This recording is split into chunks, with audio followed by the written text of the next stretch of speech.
Welcome to Authentic Influence Live. It's Anthony Chansamuth from Simple Creative Marketing.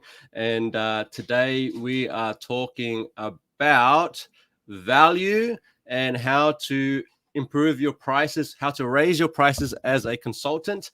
And to talk about this really important topic, one that I've personally had to deal with and still am going through, is my good friend Deb Zahn, who is the CEO of Craft of Consulting, through which she helps new and aspiring consultants start, build, and grow their consulting businesses and create the lives they dream of in less time. As a practicing consultant for over 11 years, she routinely brings in 6 and 7 figures a year and has a steady, reliable pipeline of work. Now, if you want a bit of that, stay tuned. She has helped 65 plus new consultants fast track their success. And recently, Deb has helped a new consultant get their first contract worth over $120,000 only 3 weeks after she started coaching them. Deb is also the host of the Craft of Consulting podcast, a great podcast, where she and other successful consultants share their strategies and insights for building their consulting businesses and delighting their clients. Deb, welcome to the show. Thank you so much. I'm delighted to be here. I can't wait to talk about this. Yeah, this is fantastic. Now, we were just talking briefly before you jumped on here about your book. You're writing a book. Tell us what the book is about. So the book is essentially the book I wish I had when I started consulting. It's if you think of it like a field guide or survival guide to consulting. It's got the basics so that you can make the fundamental decisions you need to make, like your price and your pricing model, so that you're not wandering around in the wilderness on your own trying to figure out how to do this. You do what other successful consultants have done, and then you can be successful faster. So it really is the fast track to launching a successful consulting and sustainable consulting career, because I know, consulting can be tough, especially if you've come from a place where, like me, I spent almost a decade in a corporate career, and familiar with how it worked in that type of context. But then when you go out and launch your own business and everything's on the line, because it's like, I've got rent to pay, or I've got a mortgage, or I've got kids, or I've got whatever it may be. And I got to get those clients in the door, because if I don't, I'm in trouble. So why did you start helping other consultants, Deb? So my short answer is I wanted to stop suffering because when I started, I was just kind of thrown into it and, started doing consulting in the New York City market. I was working at what was then a small firm. It's much bigger. And it was a market where we weren't well known, doing work that wasn't similar to what I did. And as a principal, I was required to go out and get business. And basically that was my job. And if I couldn't do it, I wasn't going to be successful there. And I didn't know how to do that. And so I floundered and I flopped around a whole bunch, and inevitably, because I talked to some more seasoned consultants, I did some trial and error and figured things out. What would inevitably happen is the firm would bring in other, rock stars. I mean, people who in their previous work world had been enormously successful, and they suddenly would become a consultant and they would experience all the same things I did. And invariably somebody at the firm would say, "Oh, you should talk to Deb." Deb will help you figure that out. And I enjoyed helping people so much that I really wanted to scale it. And so one of the ways that I could scale it is I have a business where I reach more people, and I'm able to help a whole lot more people be successful faster and feel good about themselves again. I really like when the universe gives you a signal that you've got something and people keep coming to you, right? Like, I mean, that's a great indicator for anyone listening to this and you're kind of wondering, what should I be doing with my life or my career? And I've gone through that too, where I was back in the corporate days. I was the IT guy. Everyone would come to me and say, "Hey, how do I fix my computer?" and these sort of things. And it's like, at some point it was frustrating for me, because it was like, well, I don't want to be doing that stuff. But then I realized actually people see value in it. And then when they're seeing value, it's easy for you to say, well, okay, well, why don't you pay me to do that? Right? Like, yeah.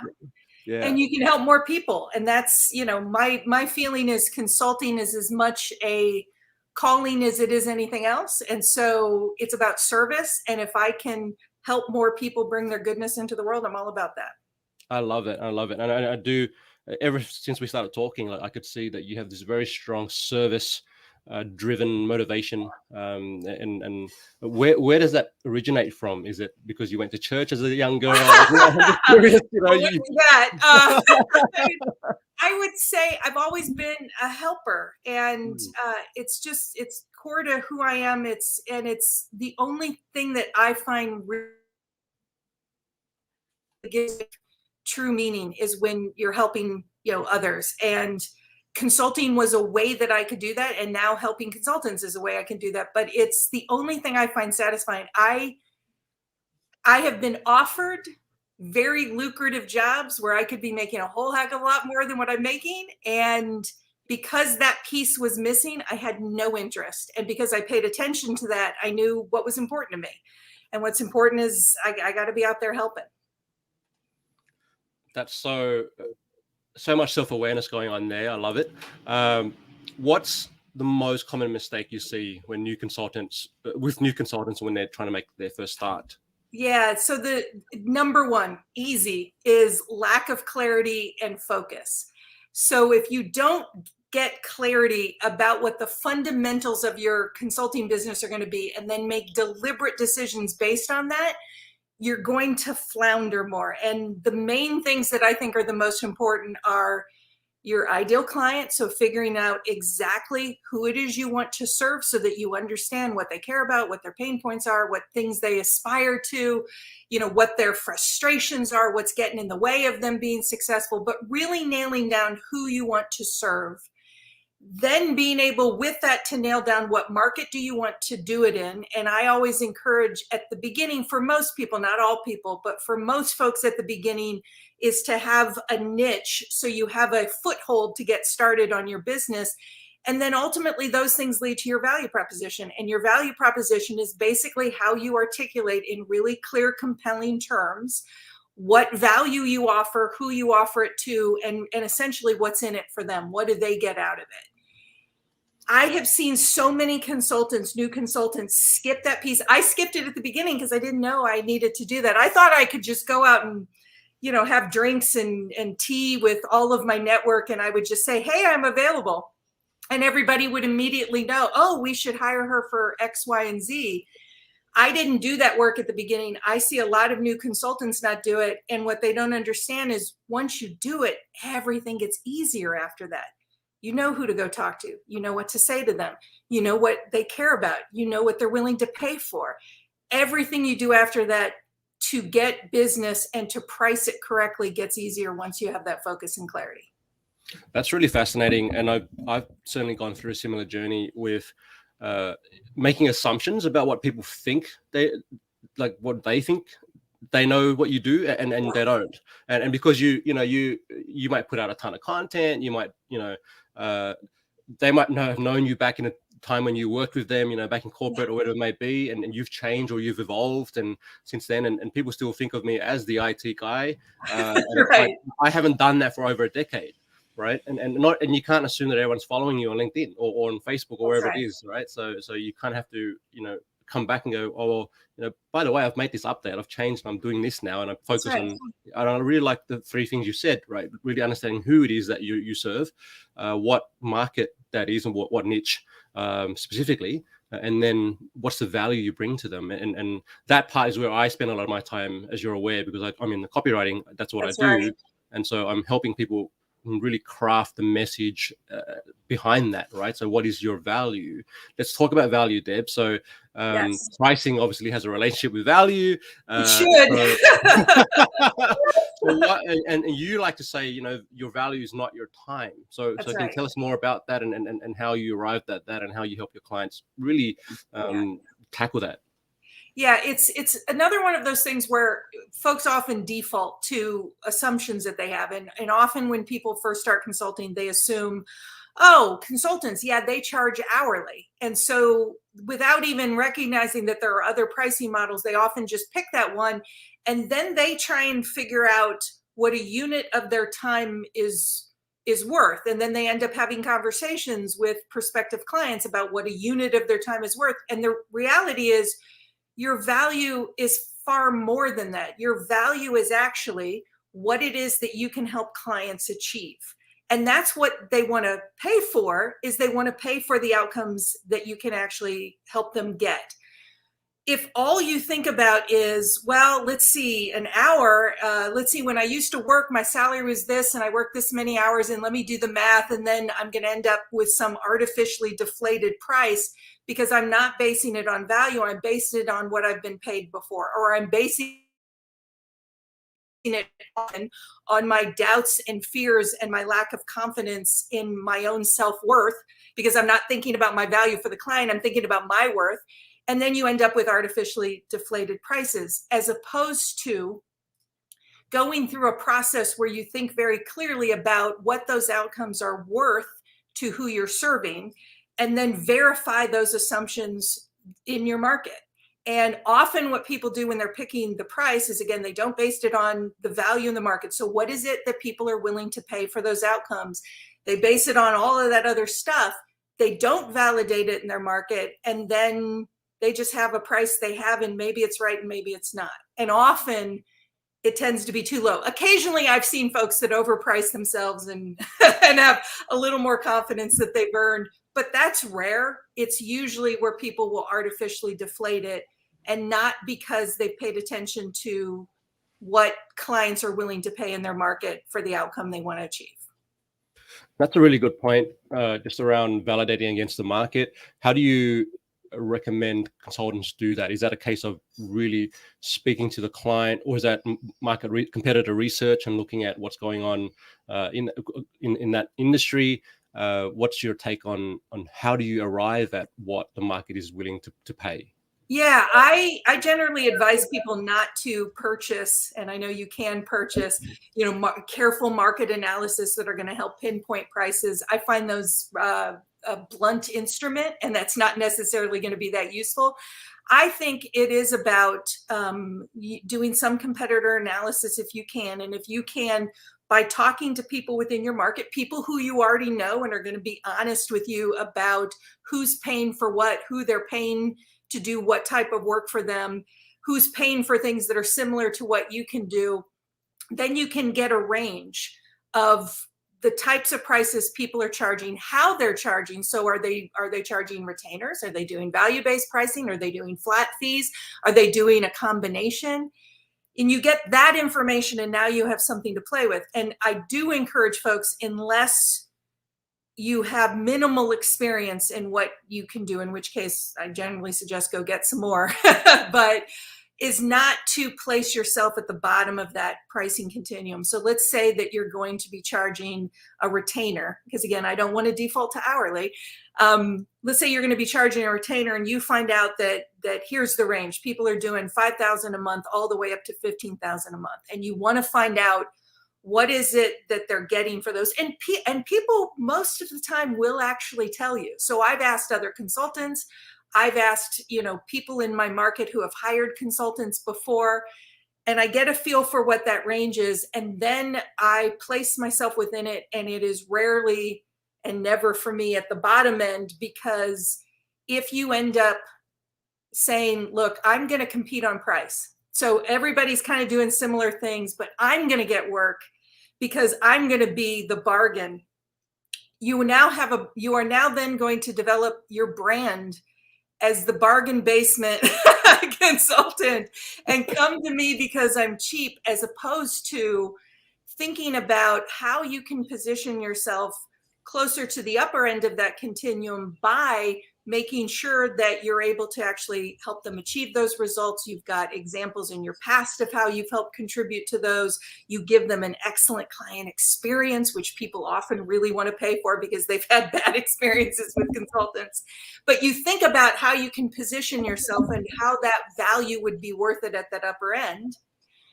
And then you test it. You talk to a few people in the market. You say, here's the type of work I'm talking about doing. Here's who I'm talking about doing it for, in what market. Here's the prices, the pricing model and prices I'm thinking of, and get feedback from people who are going to be honest with you. Not people who are going to put you down, not people who are going to be like, you're great, you can charge anything. Go to people who know your market and are going to tell you the truth.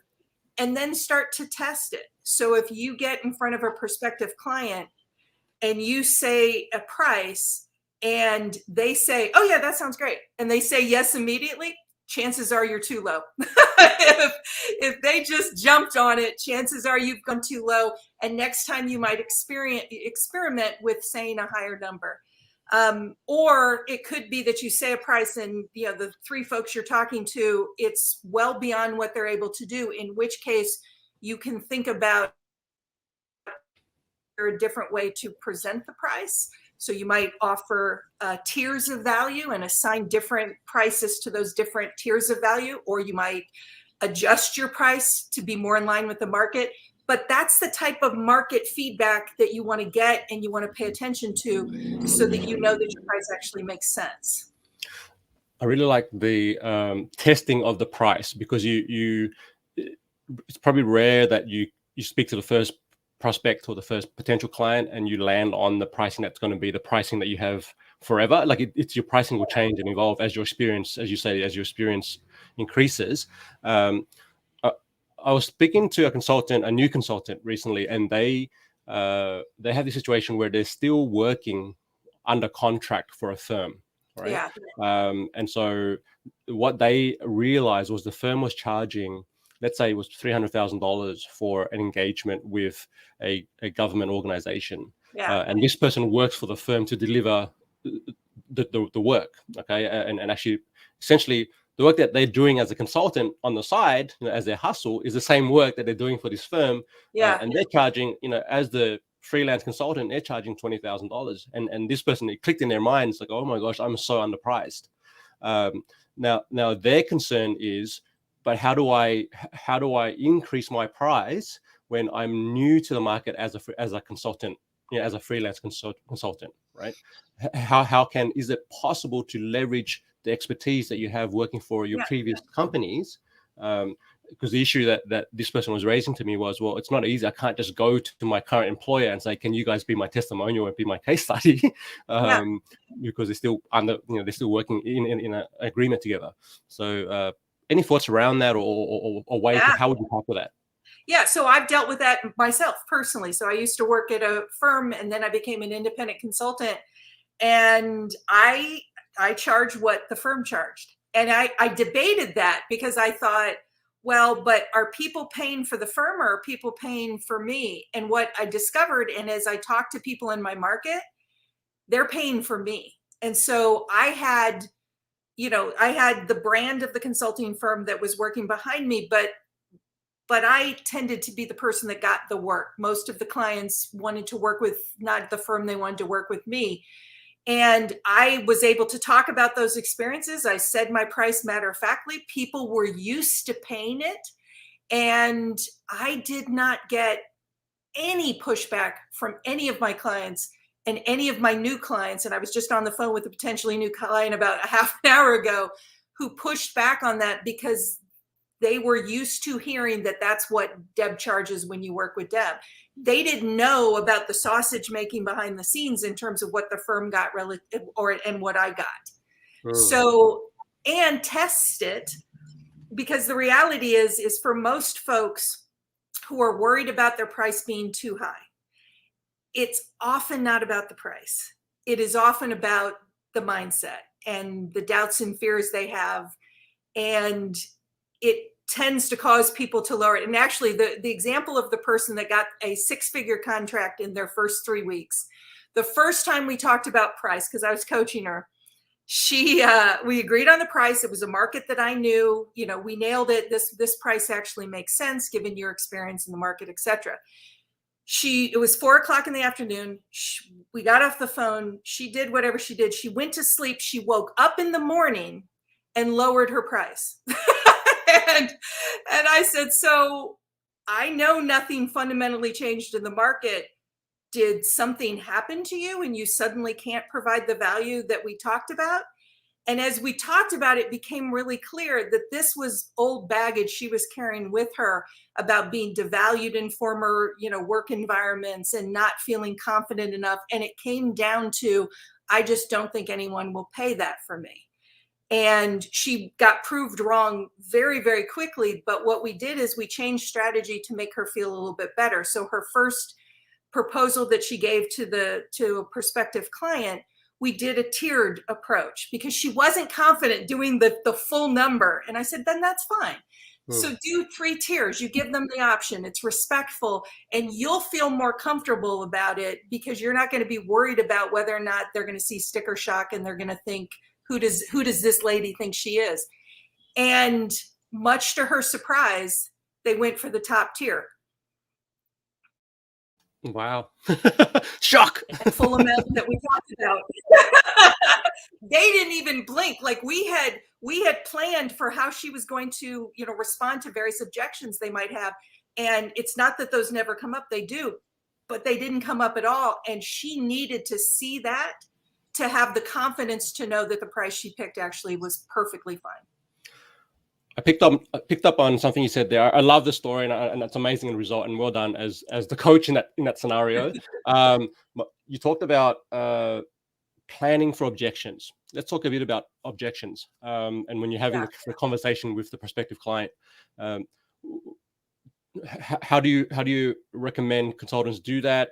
When they're new, and I've certainly made the mistake, I'm sure you have, where you just weren't prepared for the objection and therefore it came, and then you went, oh my gosh, I'm going to just discount the price, and that's what you do, or right. Yes, and you're more reactionary versus proactive. So how can we ensure that we don't do that and make sure we have the better conversation?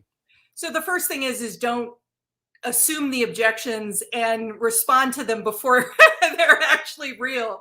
So that's where you don't, and I've seen this before, where people will get in front of a client, and because they suddenly feel insecure, they'll lower it before the potential client raises an objection. Or if the client asks about the price, not necessarily objection, just maybe asking about it, assuming that, oh my gosh, it's too high, and they immediately lower it, or giving the price and then inserting doubt into it, like almost apologizing for it. So I've exactly seen that quite a bit. So one thing is, don't construct a reality that means you're going to end up with an artificially lower price. So that's one. But I always think about the objections ahead of time. So is there a reason why this might be something that they push back on, and why do I think that is? And I think about what my response is going to be, but even more than that, I try and get ahead of it by emphasizing very clearly the value that they're going to get, and by asking questions that get them to not just intellectually think about how important this value is to them, but to emotionally experience it. So one of the questions that I ask is, what's the risk of not doing this work? And if you ask something like that, what you're asking is, a straightforward question, but you're also asking an emotional question.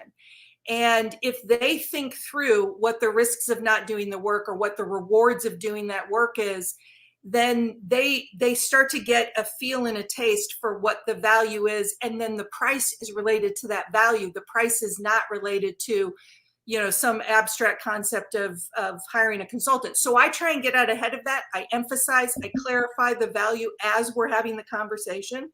I make sure that they get value in that discovery call, so they get a taste of the goodness that they're going to get. And then if I think there's still objections, I actually think through how I'm going to respond to them. And the most important thing that I tell people is practice saying it out loud. So practice saying your price, because if the first time you are going to say it is under the pressure of being in front of a prospective client, you may default to lowering it. If the first time you respond to an objection is when you're under the pressure of this initial call with a prospective client, chances are you're going to stumble. So you almost want the muscle memory of saying it. And so it rolls off your tongue a lot more easily, and you don't have to think in that moment, oh my gosh, what am I going to say? I also am prepared to, if they really do have price limitations, what I will do is I will change the language, and I will start to ask them about their budget. I no longer use the word price. I use the word budget because now we're talking about their limitation, and their limitation is not my limitation. So what I will do is I will ask them questions about their budget or any of their price sensitivities. And then based on that, I will tell them, well, tell you what, we could think about a different scope that still gets you to here. And let's talk through that. So what I'm signaling to them the whole time is that my price is my price, but what we can negotiate is we can negotiate the scope. They need something to negotiate. I can't, it's not satisfying to just say no. So I give them that something, then that something is the. And that's a really powerful lesson there around shifting the conversation from focusing on just the price to what are the terms of the engagement. That's right. And what is it, it made me think of, when I started off with consulting around, like I was doing content strategy sessions for people and these sort of things. And you sometimes I would get pushback and people saying, oh, but I see this consultant charging this much, or I can get this, at half the price somewhere else, or whatever it may be. And then it's like you say, it's coming back to, well, what's the objective here, and what is it? What's the value of this to you? Or I like the emotional question you asked there as well, because when you can then switch over, and it's almost you're flipping the conversation to becoming that partner that actually looks at, hey, how do we guide you to achieving the result that you want? And whether it's in a faster time frame, whether it's in a more effective way, right. Whatever it is, right? So you're really eliciting in that conversation, what's the motivator? And something that I've learned over the years is to also understand the individual that you're talking to, because they have personal motivations beyond what they're doing for their companies. Sometimes it's about, I just want more free time with my kids. So I want this, I want to be more healthier. And if you can get to, how does this impact your work, but also how does it impact your life? That's right. Now we're into some real, even if they walk away and say, you know what, I need to go think about it, or this is not right for me, they've gotten value from that conversation. 100%. Right? And that value is worth it in your market because people talk. And so I have had people who just couldn't afford my price, and that's fine. I usually help them find somebody that they can work with. But by the time we get to a conversation about price, I want them to feel relieved, like someone finally gets me and somebody understands, the situation we're working in. I want them to feel hungry to work with me. So the call that I just got off of with a prospective client that had been referred to me, by the end of it, he was like, you're exactly who we want. We didn't end up having a conversation about price because he was more interested in fit. So I stayed with that. Now it's possible that when I send something back, price might be an issue. I know that because I know what type of organization they are. So I'm likely, again, going to go into my toolbox and say, what's the best way to present this, that they get options that they can consider without me deflating my price. The other thing I would throw out that is a big strategy for me is unless you have a very discrete offering that is always the same and it doesn't get adjusted for clients, and so what the price is and you say what that price is. But if you're much more about what you do is customized even a bit to the potential client, I usually don't give a price on the discovery call.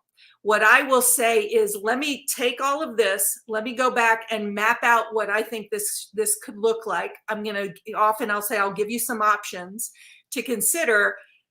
And then, that'll let me do a price tag. And often I've been pushed where they're like, oh, no, just ballpark it. And I won't do it. One, I'm horrible at math. So there's no reason I should be allowed to do math on the fly in any circumstance. But I actually don't, because I don't want to say a number that somebody gets really attached to, and people get really attached to numbers like that. So if they push me, I will actually say, look, I'm horrible at math and I don't want to give you a price that's too high. So let me go back and figure it out. And that usually will get them to stop pressuring me. I love that. Like, that's such a measured approach to a sales conversation where it's emotional, right? Like, because you're there going, I want to be valued for what I do, and on the other end, they're going, I want to make sure I get value That's from right. the whoever I hire. And so it can be this, and I felt it too, where someone's just saying, can you just tell me what the range is, what's the price? And it's like, no, I can't, because I need to actually assess what it's going to take to achieve the outcome for you. The other part of this is just really understanding, for your clients or prospective clients, they don't really care about your journey. Like, I've had these conversations with, say, designers who say, oh, like, clients just don't get what we do, and we pay, thousands of dollars for all this software and all these other things. And I say, but that doesn't matter to the I client. don't care. Right? Like, they don't I care. wouldn't care. They don't care that you've done, 10 years of study to learn how to do whatever it is that you do really well. At the end of the day, it just comes down to what's the problem that they want solved, and how can you solve it? Right? Yeah, and do they trust that the journey that they're going to take with you leads them to the outcome, and it's going to be an enjoyable journey. And if folks can't afford it, that's fine. We've talked about their budget. We know that, I don't fall within their budget, and if I can connect them with someone that I do, but most of the time we can work something out that doesn't involve me lowering my price. And I didn't know that at the beginning. So actually, when I first started, my rates it was all hourly, and my rates were defined for me, and they were significant rates. And I was insecure about it. I'm like, no one would pay that for me. I had the same problem. And so I couldn't change the rate, but I could offer a discount. And so I offered like everybody a discount. And I did that for a good long while. And then one time, right at the beginning of the new year, I thought, why am I doing that? Why don't I do an experiment and just say the full rate and see what happens? And then if they come back and I decide a discount makes sense, I'll do that.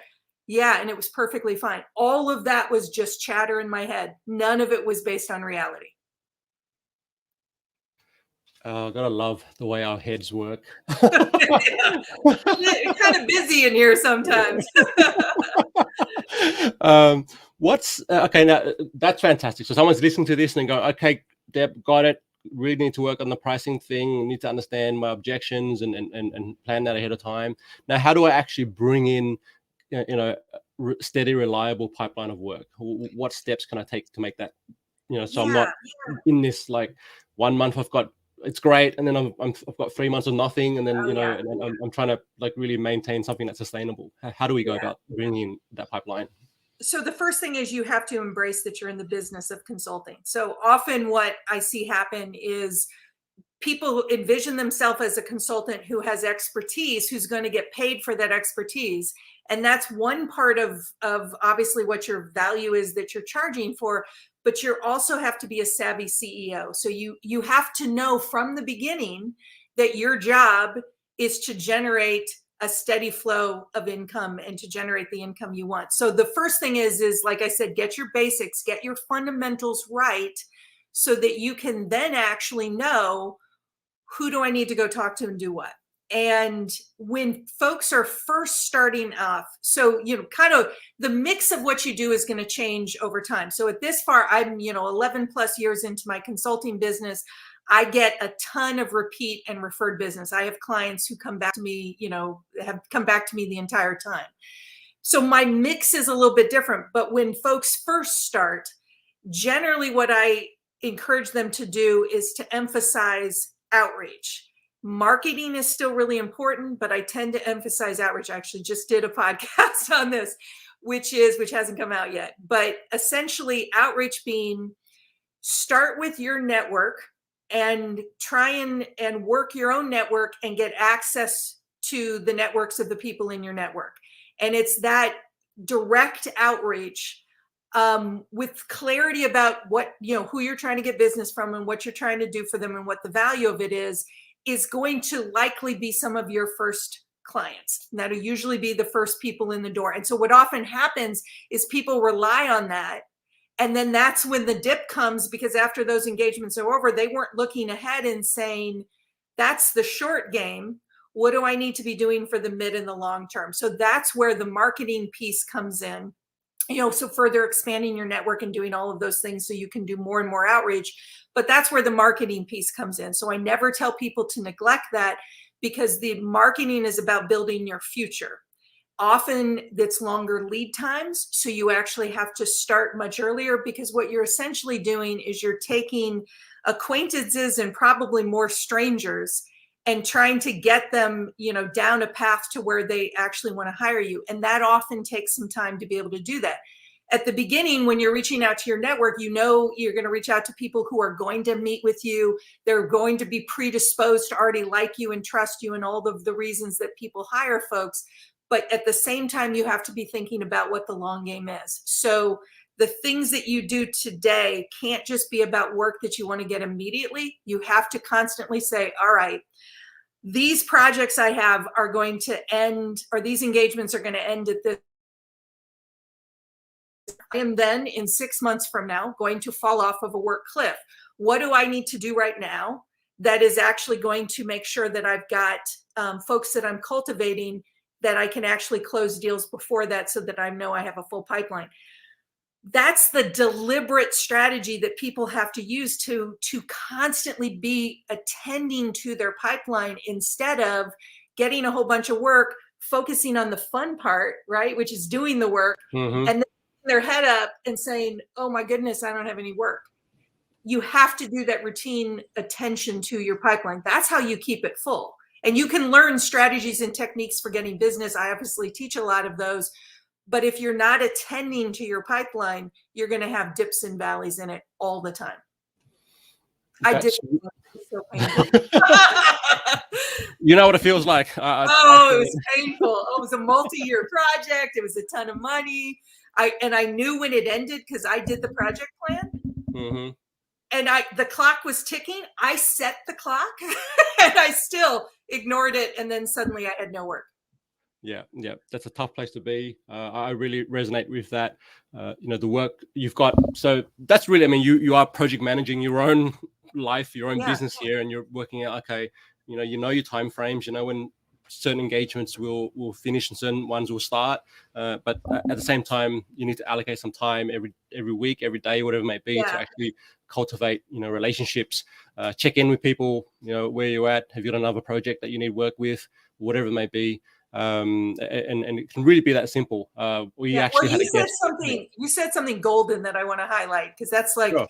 It's doesn't sound Jedi, but it is, which is scheduling time blocking for when you're going to look at your pipeline and do business development. That sounds like an administrative choice, and it's not. It's basically you've set aside time to be the CEO of your business and make the decision you need to make, because for a lot of people, that's not as fun as doing the work that you love to do. And you will often default to ignoring it until, oh my gosh, I just glanced, I'm going to run out of work in 3 months. And I know my typical lead time is 6 months to get business. So time blocking, I think, is a magical thing to do, and to do it regularly. I learned that the hard way.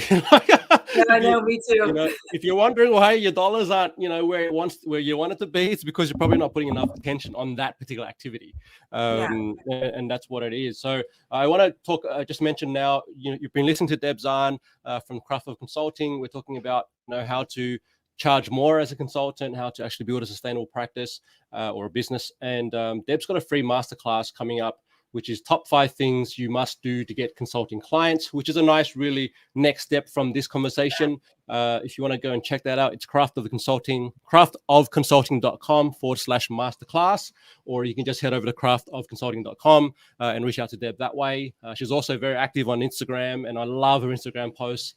Thank you. We're just two, birds of a feather, because we are. And also your emails. Like, I love the emails that Deb sends, and they're not all about consulting. They're actually about life. And something that really resonates with me is when you talk about really just staying healthy and keeping a helpful mindset for your business. Can you elaborate about just why it's important to do that and how you do that? Yeah, because mindset, which is your attitudes, your beliefs, your habits of thinking, your feelings get thrown in there too. It's what drives choices and action. And once you know that, you know how important it is. So it's not just like whether or not you feel good. It actually will cause you to do and not do certain things. And so I know that I got to keep my baseline healthy. So that's sleep, food, exercise, the basics to make sure that I'm ready to support a healthy mindset. And then I have to pay attention to it. And it's just like, with anything else in your business, because it is at the heart of whether or not you're going to make good choices, you have to pay attention to it. So if negative beliefs or habits of thinking start to pop up, like imposter syndrome, or with pricing, it tends to be that lack of confidence and not feeling like you're worth it or your services are worth it to command an appropriate price, or perceived scarcity where you're like, there's just not enough work out there. So, oh my gosh, I have to compete on price. If you see things like that popping up, is to not get carried away with them. And instead, and the sort of technique that I use is sort of recognize like, oh, hello, that's a belief or habit of thinking I'm having, or that might be anxiety that I'm feeling, and to recognize it and then essentially interrupt the story that it starts to spin and just investigate it a bit and say, do I think that that's really true?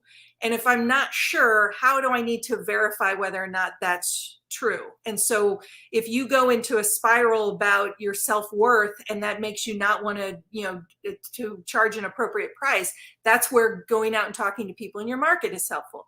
And then the last is that's where you're gathering evidence of what's actually true. So I sort of have this intervention on myself. My husband's meditated for like 40 years. I probably should have started that 40 years ago.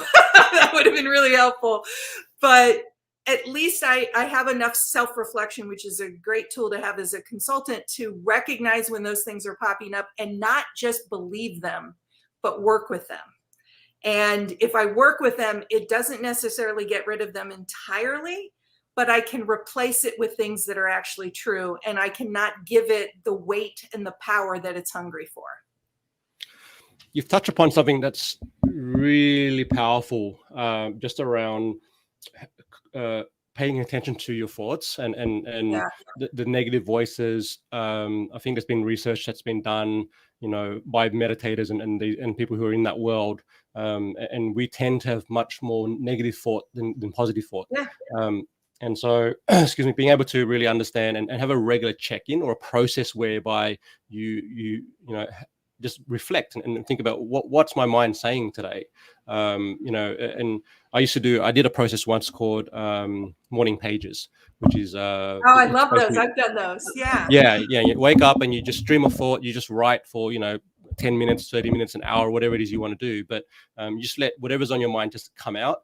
Because what happens is if you don't release that stuff, it just festers in your mind, and then and then it comes up in your client conversations. It comes up in these other places. Right.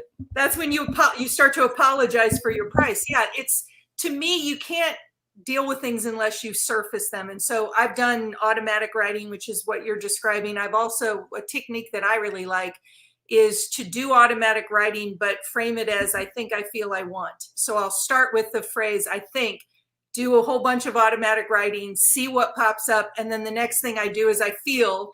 And then the last one I do is I want. And that's when I start to be able to work with some of the negative things that might be trying to get a hold of me. And it doesn't, and I don't even have to be perfect with that, because I can use perfectionism as a stick to beat myself with anything, including dealing with mindset.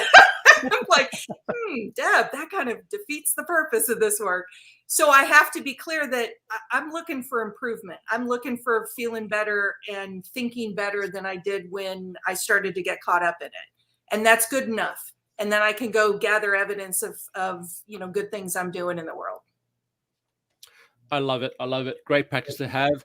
I'm just bringing up, for those who are watching the replay or watching this live, I'm bringing up Deb's website, which is craftofconsulting.com.